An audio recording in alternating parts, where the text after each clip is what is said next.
really saying that we have to brainwash.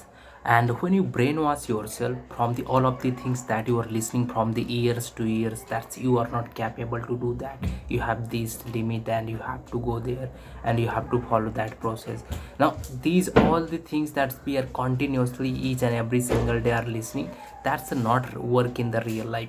For example, you listen someone saying that this is our limit and this is only we can do, and never try to becoming limitless, never do this, never do that.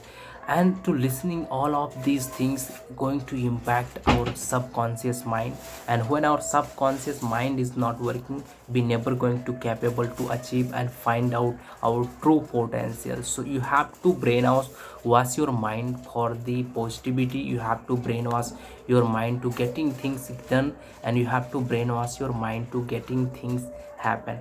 And you can do these all things on the basis of meditation, manifestation, to-do list, productivity, and all of these things, practicing continuously.